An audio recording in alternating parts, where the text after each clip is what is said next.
our Hi, life. there's me. All right, so I want to go ahead and welcome y'all to our first workshop of the semester. And today's workshop, we wanted you to be familiar or to know faculty instructors here at South Plains College so that you can see that sometimes you look at faculty members and you're thinking to yourself, like, I can't talk to them, I can't relate to them, we have nothing in common. And we kind of wanted to dispel that by showing you that instructors are regular people just like you and me, So, and we wanted to go ahead and just have them here and share with you their tips or their, things you can do to be a successful student. So we have Shirley here, Rios. Yes. And she can tell us a little bit about herself as far as where you're from, what college you went to, and degrees that you got.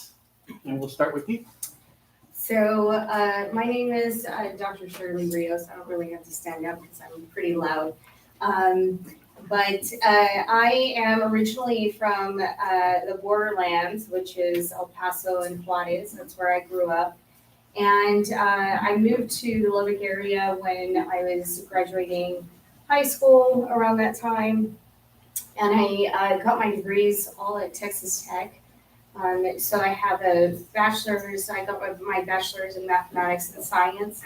And then I got a master's and a doctorate, both in human development and family studies with an emphasis on cognitive development. So how people think, especially young people who are adolescents or in emerging adulthood, which is your life stage right now. And I'm a sociology teacher here at SPC. I've been here for several years. I also teach Mexican American Studies. I also teach world cultures and other humanities classes.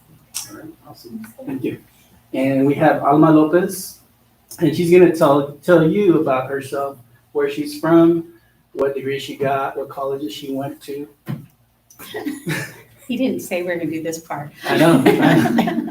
My name is Alma Lopez, and I'm actually a math professor here at South Plains. I am from the Panhandle of Texas. I was trying to remember what it was called. And I'm a first-generation student. And right after high school, I kind of chickened out and didn't know if I wanted to go to college or not, and then didn't like what happened when you don't go and do something. So I actually ended up going to Eastern New Mexico University and picked up a catalog off the top of my dresser and ended up going and getting a bachelor's there. Don't be scared, because I'm going to tell you what I got my bachelor's. I have a bachelor's in applied mathematics with minors in computer science and statistics. And then I turned around and I got a big scholarship, so I got another degree, a master's degree in applied mathematics with an emphasis in statistics, and that was it. And then I actually started a doctoral program at Texas Tech, but it did not finish because I started working here and kind of fell in love with this job. This is my 30th year. So, just kidding. She was my professor. He was my student, my first year, and I still stayed. That's on film now. And I guess one of the questions I wanted to ask you was, did you have any concerns, or did you feel like you had some obstacles in your way when you first started out in college, or this? Start with Dr. Rios. I was a first generation college student as well. And I started college when I was 17. And I was pretty determined to go to college. I just didn't know how I would navigate what that meant. So I think the biggest obstacle for me was not knowing how to ask. Like not knowing how to ask for help. And because I definitely felt like I couldn't ask my parents, where do I go pay my financial aid, or where's the registrar's office, things like that. And so I think the biggest obstacle was learning how to navigate that. And then once you get on a college campus, it's its own culture. It's very different from a high school culture and anything that you really experienced prior to getting to this level. And so there was another cultural hurdle that I was having to navigate through. And it was, a lot of new stuff, but also how to be a good student in college is different from how to be a good student in high school. And that was probably the biggest challenge for me personally.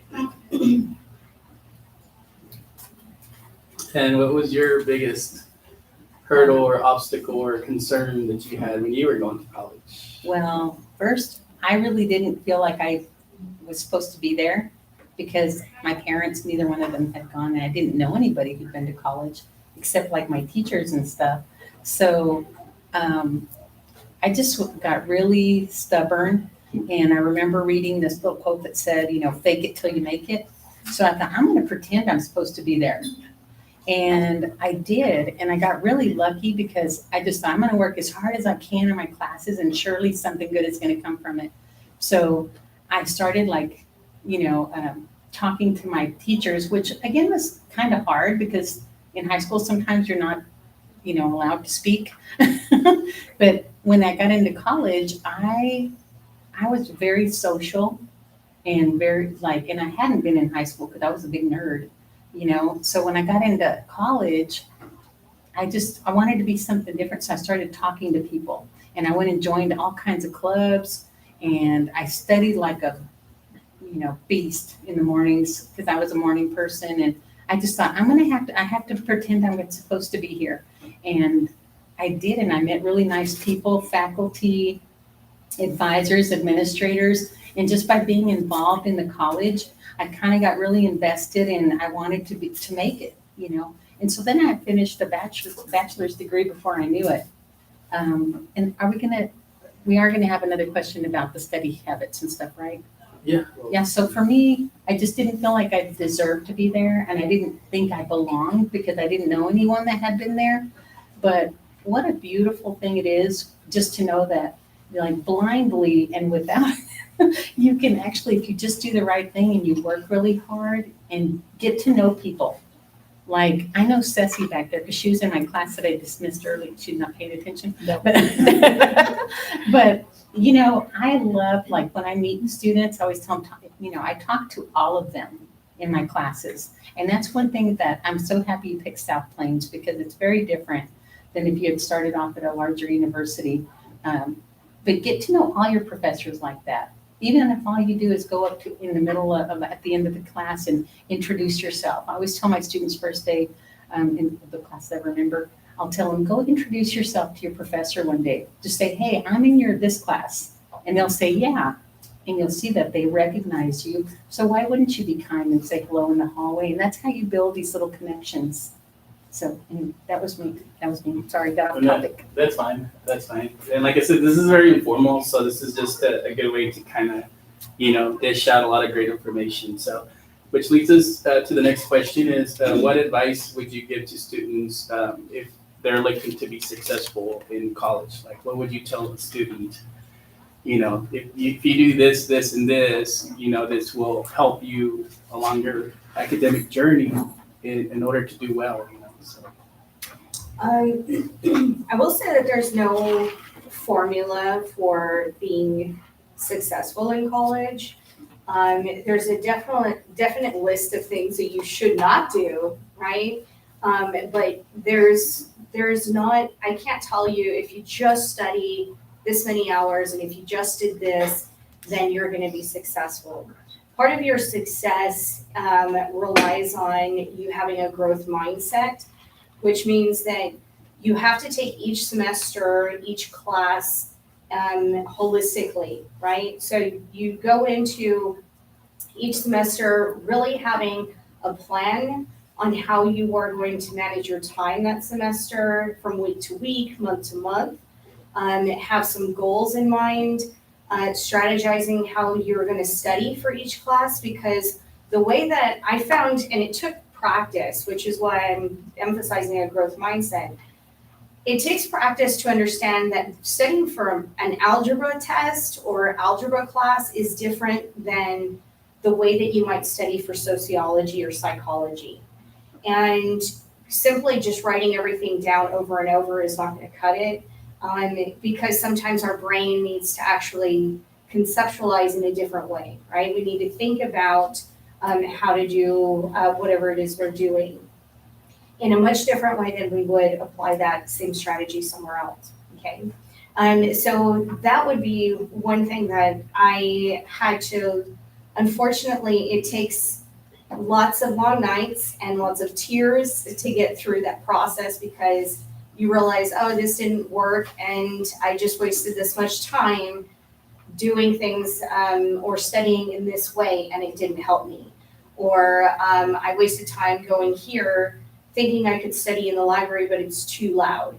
And so finding the right environment for you and really diving into what is going to work best for you as an individual.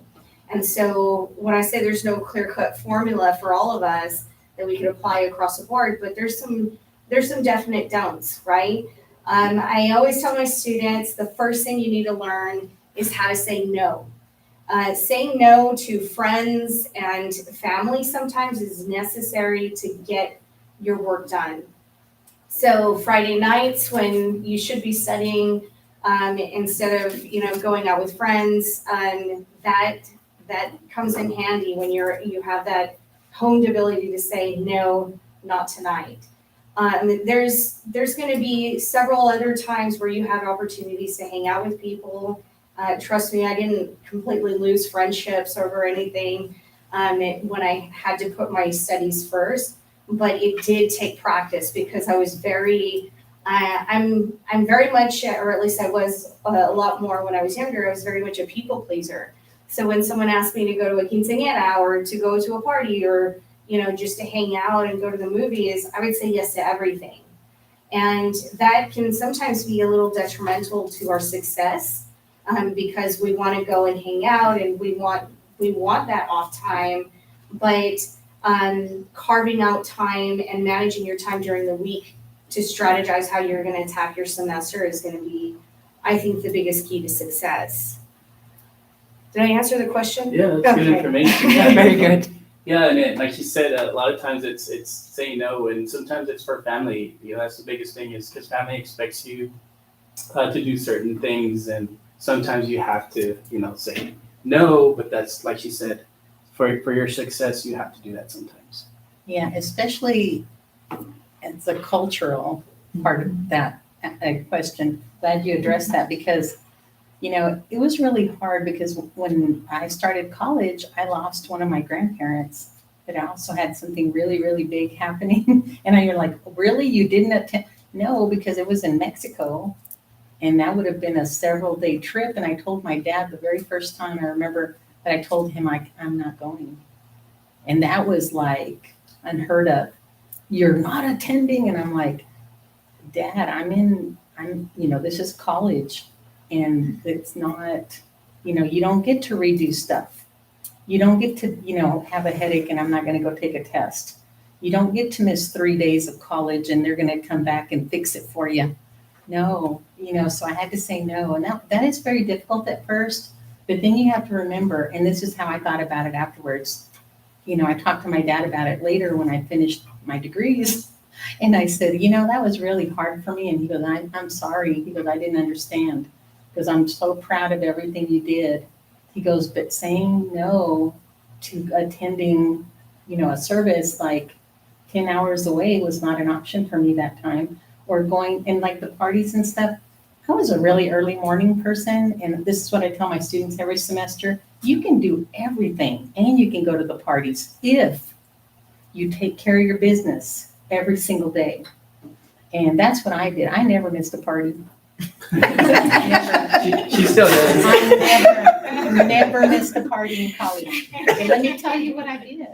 I woke up every single. This is not good on here. No, but I agree. I tell my students the same thing. I never missed the fun times, but because I was so adamant about getting my work done during the week. I studied. I woke up every single day. I'm like a morning person. My dad was a farm laborer, so 6 o'clock we were up and hoeing and it's like what So when I get to college, I'm still like that. I'm on that time, so I would wake up. I'd go for a run. I'd go take a shower, and then I'm studying for like almost 2 hours before school ever started. And I remember, like, if I had papers, not always. I'm not saying I never took a day off. I wasn't like a robot, but I always did my homework that night. And if I couldn't, I'd have an appointment with a tutor, but I always did everything like when you were supposed to, just because my parents had drilled that into me. And again, I was faking it because I didn't know if I was supposed to be there. But I do remember that I always got my stuff done.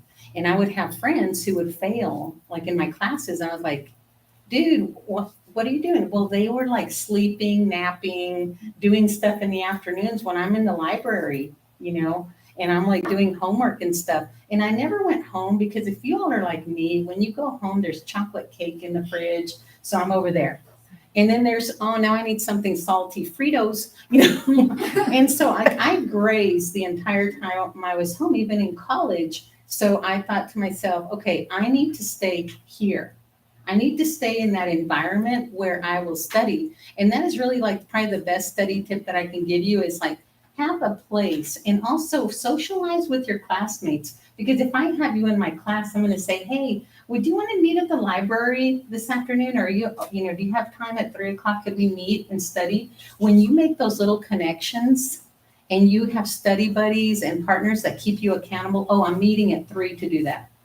Do you see what I mean? And it kept me on campus so that I didn't want to go home and eat, or now we're going to go do this. No, I was still on campus until I got all my business done. And like I said, we never missed the party. Okay, but we got our business done right away. Get your stuff done first.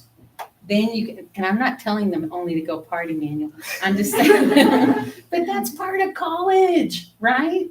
But only after what? You got your business done. And I tell my students the same thing. I go, once you get your homework done, I said, the weekend's yours. You don't get the weekend if you put it off, do you? Because Sunday night, after you get back from the lake, you're sunburned and worthless, right? Then, that's not a good time to write a paper.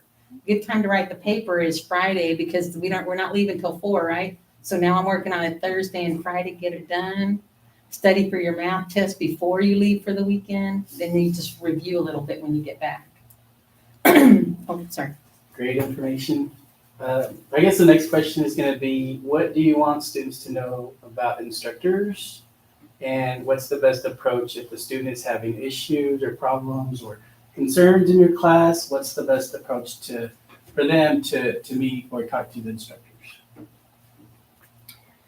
I would say that one thing that I find is sometimes a common misconception. The reason why we're professors or educators is because we were students and turns out we were really good at practicing being a student.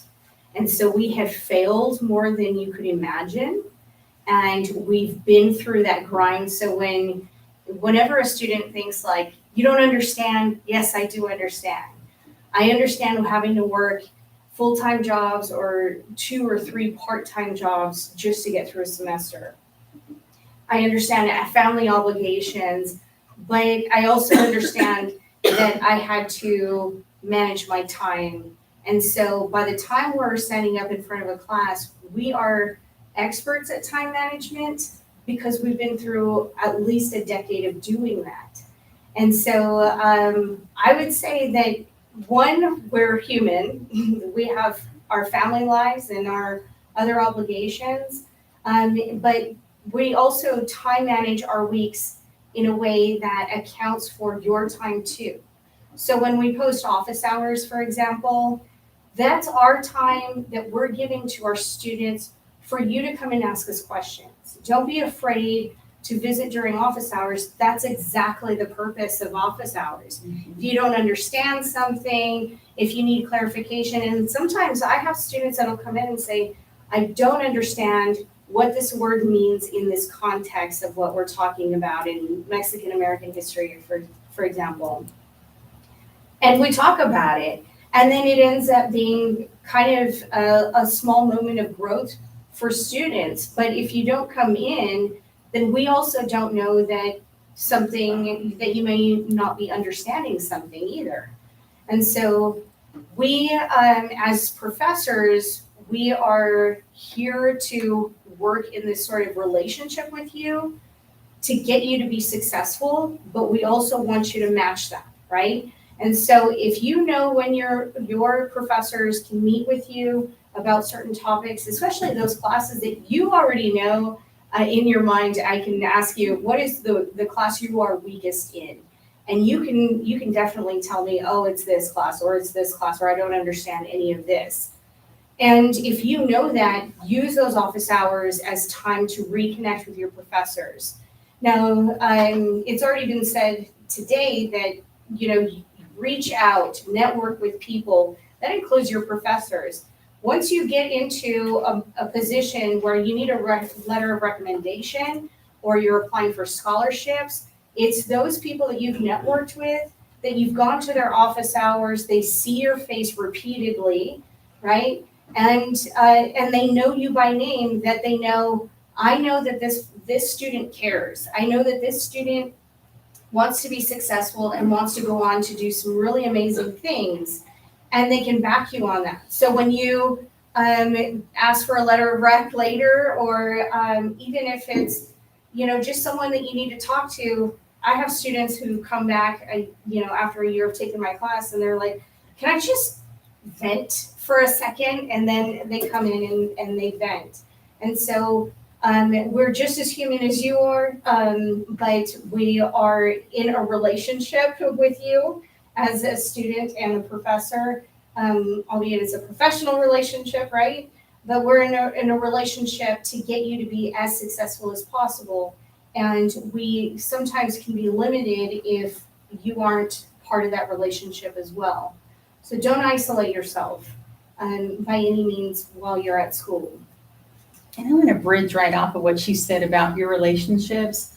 It is not uncommon for me to tell students, yes, I'll write a recommendation letter if I know them. But I have had to say no to a couple of students because I didn't know who they were. They weren't real available. I didn't really know who they were because they weren't in class every time. They didn't participate in class. They never came to see me or anything. So I don't say no very often, but I do for that. But also, if you think about it, if you build a relationship with your instructors, they can recommend you for programs. They can recommend you for internships that you don't even know are there. That we'd say, oh my gosh, he's amazing. And he's so, he is very well spoken. I think he would be a good representative for us in our NASA program that we have here on campus. So I would ask you, I'd say, hey, or maybe I think, you're an amazing math student. I would like to ask you if you'd like to be a tutor for us. But we don't get to know those things about you unless you want a relationship with us too. Now, our office hours, I know that some of us, Shirley and I, are very approachable, I hope. I hope you find us more approachable. And I know you're thinking, yeah, but you should see my so-and-so professor, right? They're not all going to have the same personality, but we're all there for you. You know what I mean? You need something from that person, and they are there to give it to you. So even if they're not someone that you would normally, be best friends with, it doesn't matter. This is your professor for that class. And if you need something, email them and say, hey, or go into their office hours. I know that sometimes I work with all of my colleagues on campus. So, sometimes a professor's in there and you're like, do I even want to approach her? Right? And that's not the case. You're supposed to knock on the door. I always tell my students, I never, ever answer the phone when I'm in my office if I have a student with me. I said, so it's not that I'm not answering your phone, but when I'm with a student during office hours, and I know you're probably like this, I'm like, this is who I'm dealing with. And most of our professors are like that. I mean, some of them have, like I said, they don't have like the facial, what am I trying to say in a nice way? Yeah, they don't look too friendly. Yeah, they don't look like they want you in there, but that's just your perception. It's not the case. We want you in there. So if you're looking at me, you're like, she looks kind of scary, that's okay. Walk in there, knock on the door, and then I'm going to smile. And you're going to say, oh, she smiles, right? And then you can ask me the question. In other words, don't be scared of any of us, because you're going to find some that are more approachable than others, but they're all there to serve the same purpose. Answer your questions. Oh my gosh, that scared me too. Answer your questions, help you. And I come up with what I do with my students. We just took our first test. And so some of them, I'm going to come up with a strategy moving forward. How do we do better on the next exam? And so that's what you need to meet with your professors for. For instance, with mine, I tell them in class, but then some like to meet privately, and I'll say, hey, what are you doing right now? And they're like, well, I'm doing the homework, on Sundays. That's where I do all my homework. So I may tell them, hey, here's a strategy for us. Let's try doing it every day for 1 hour. Or let's just try Tuesday, Thursday afternoons, and let's get a buddy group, a little buddy system going here. Let's get 3 or 4 of you. And I try to make them even get group chats, sometimes on the topic. I don't like that.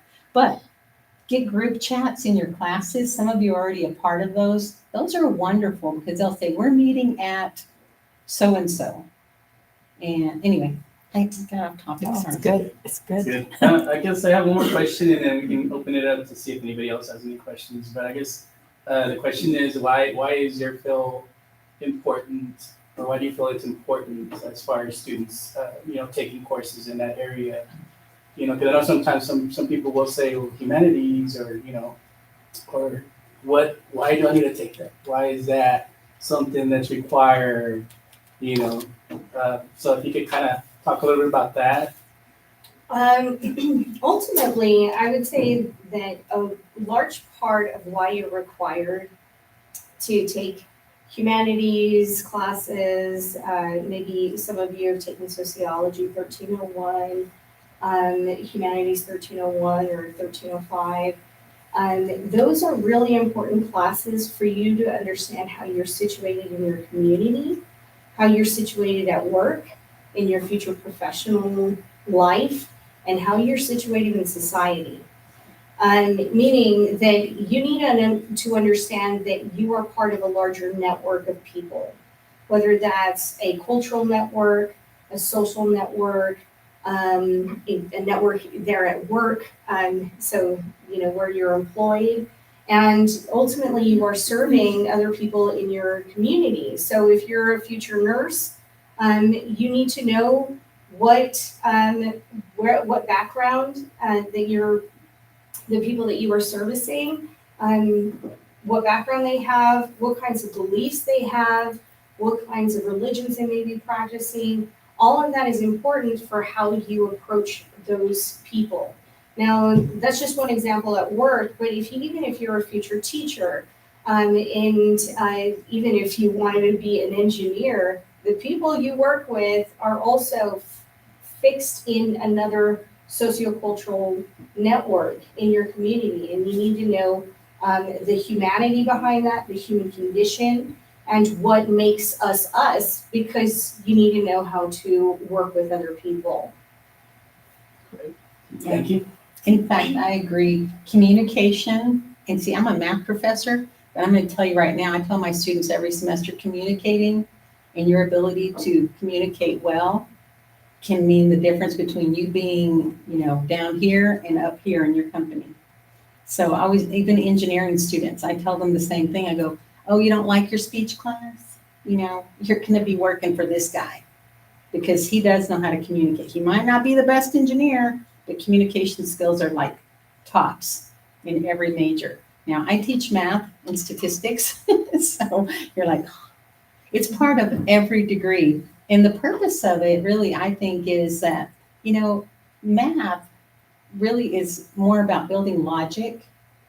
Because like when I teach college algebra, which I teach a lot of those every semester, I always tell students, they're like, why do we need to take this? I'm like, because it teaches you logic. And also it tells an employer later that, no matter what I put in front of the student, they learn everything in every area, sociology and communication skills and also math.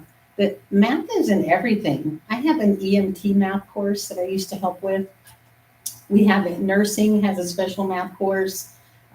Teachers, any profession needs statistics, first of all. But the algebra part of it is about logic. Giving them tools, and will they know when to use them? So that's a skill that you need in life. Just because nobody ever showed you how to put something together doesn't mean that you can't learn that. And that's a skill I think that math helps people develop. Even though you're thinking, well, now I'm not going to use algebra, Miss Lopez, to build like a small toy for your child one day. And good luck reading those directions. Okay, but you see what I mean? But you can, and that's what math I think does for students. I don't think it's just about the numbers. Manuel had me as a student, so. Anyway, did I answer the question? Yes, you did.